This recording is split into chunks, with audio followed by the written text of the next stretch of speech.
I'm a biologist. This is my brother Trent. He's only a chemist. And we are the Bourbon Brother Whiskey Nerds. Trent, I'm excited. Happy Friday. I love Fresh Crack Friday, it's little so brother. much fun. So much fun. It is indeed a fresh crack. There you go, everyone. So, we do not lie to you here on the channel. I like to say this a lot. We really do fresh crack all these bottles. It's our first impression. And today we have an interesting one. And before we forget, thank you to the Patreon community who partially funded this bottle. This is Augusta Small Batch.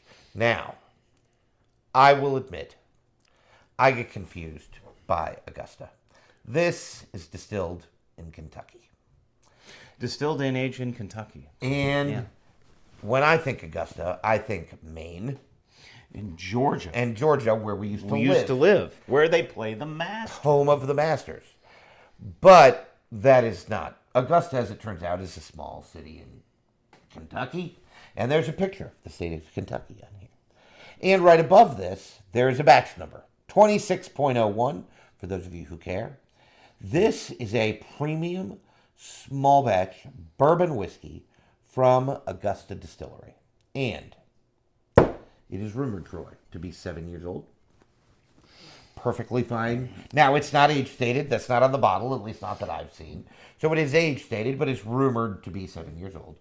One of the interesting things Troy's discovered was what, Troy? This is? It is an 8-barrel blend. Now, that is a small batch. There's no definition of small batch in the world of whiskey. When you read small batch on a whiskey, that means nothing. Precisely. Like really nothing. Nothing. Absolute nothing. Because small batch for Jim Beam might be 1,000 barrels. Right. Could be anything. Could be 5,000. I mean, no one really knows. But this is true small batch. 8 barrel blend. When I bought this, I bought it on Friday, went to Sobel's, I paid $60. There were two on the shelf. There was this one, and there was another one. This one was higher proof. Of course, I bought the higher proof. There was also a weeded offering. There was a weeded offering. We did not elect the weeded offering. And I was hemming and hawing and going back and forth. And I'm like, what the hell? So thank you, Patreons, because you kind of helped with that decision. Kind of helped with those We choices. appreciate that. And if you'd like to join that Patreon community, make sure you do that. Really budget-friendly offerings there. Just give us $3 out a tremendously. Month. Really helps. 123.9. I'd like you to think about being a maturing distillery. Shout out Dan. One of those Patreons. Dan's term, a maturing distillery. I'd like you to think about being a maturing distillery and imagining creating a small batch blend that you bottle at 123.9 proof. That is sexy. I am unapologetic about using the term. 8 barrels in the blend, sexy. 123.9, sexy. 61.4.95, Troy. That is cool. Yeah. Cool. Really pumped about this.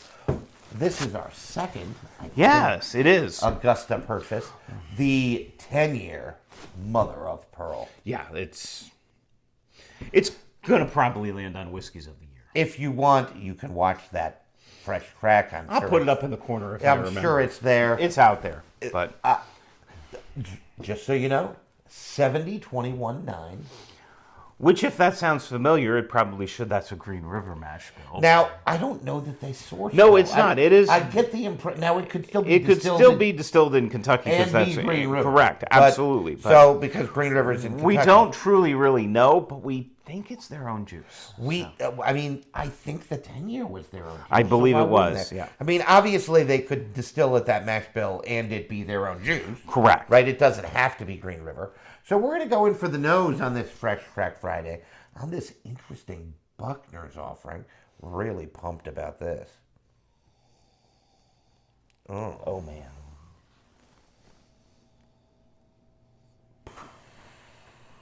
Well, the 21% rye is making itself known. That's for sure.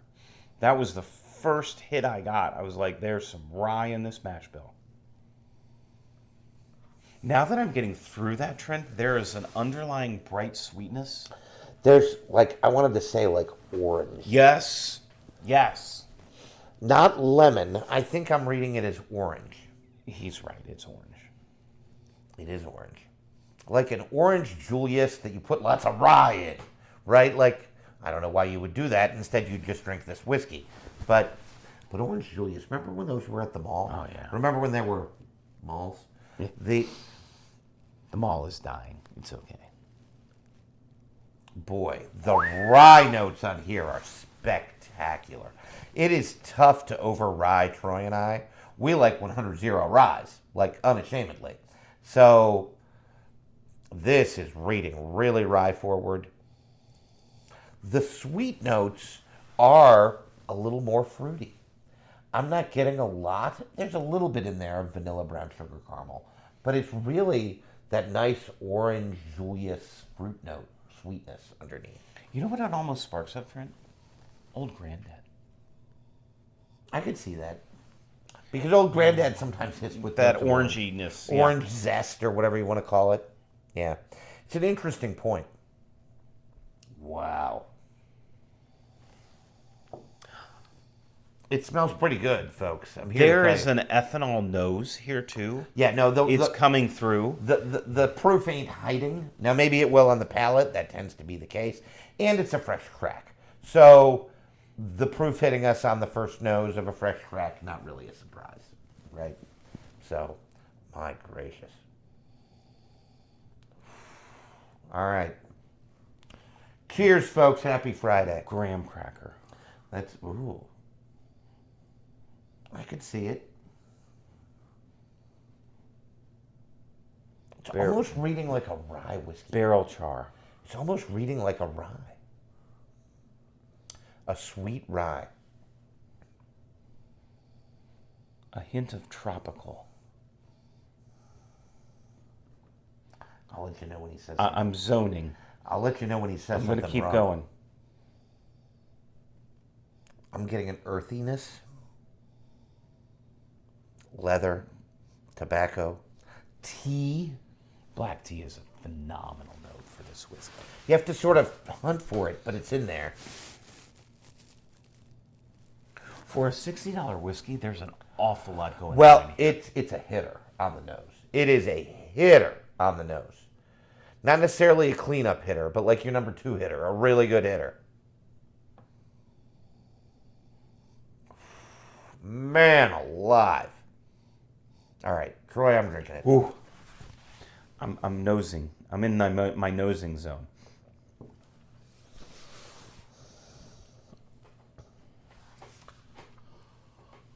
Oh my God. Wow. Okay. If in the state of Kentucky you are pronounced dead, that means a sip of this does not revive you. Because holy moly. Moly.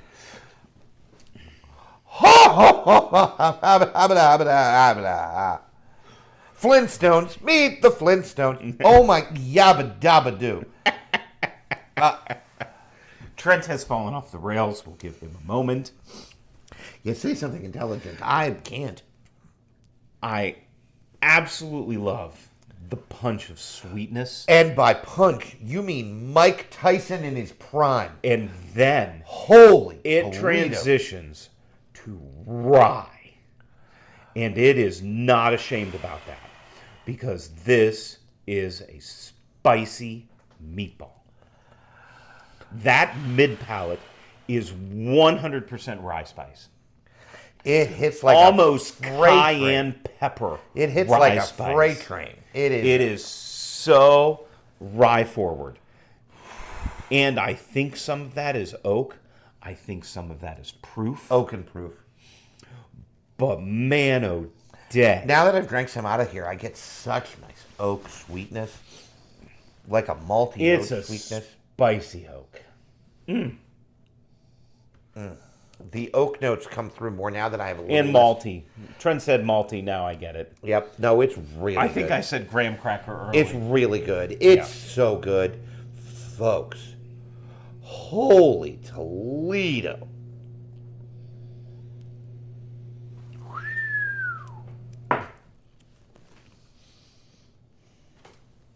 Oh my God.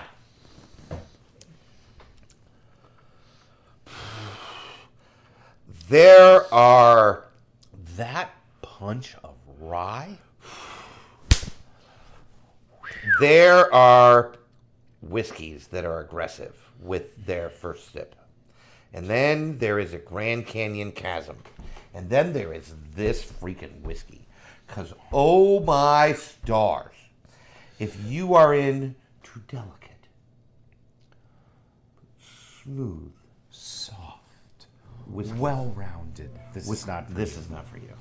But if you like aggressive, bold, in-your-face whiskey, this is it. holy, That finish,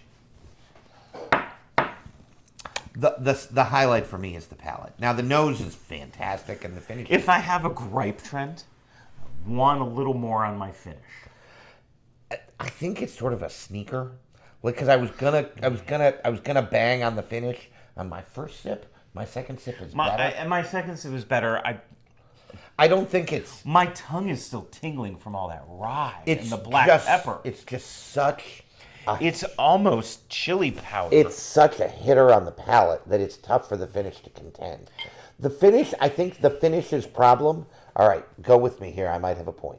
The finish's problem might be that it's so smooth compared to the whiskey. It just hits different. That could be. I could give you that.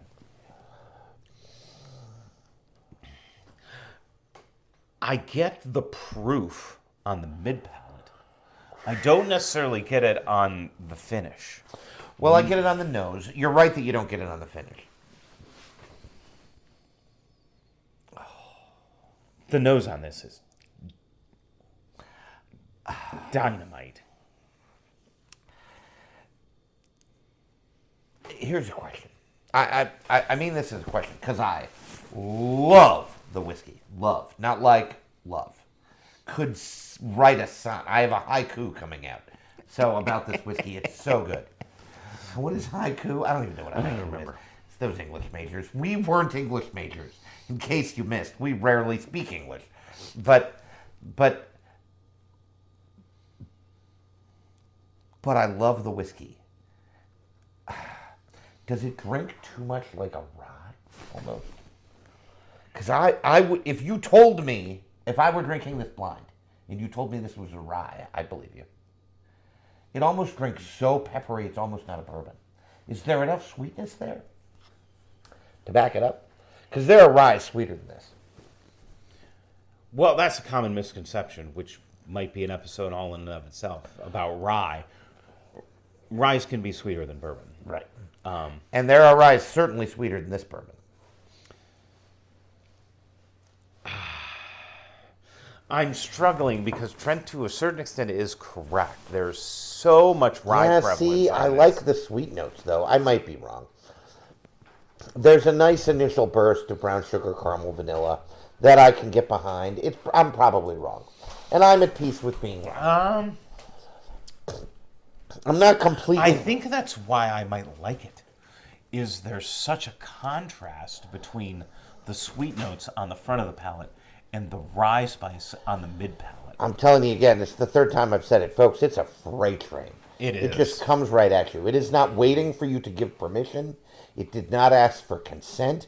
It just delivers. And it is there in spades. It's really, really well done. Now, not for the faint of heart. Yeah, you have to... It'll be interesting to see where this develops. And how this, quote... Is it going to get spicier? Opens up.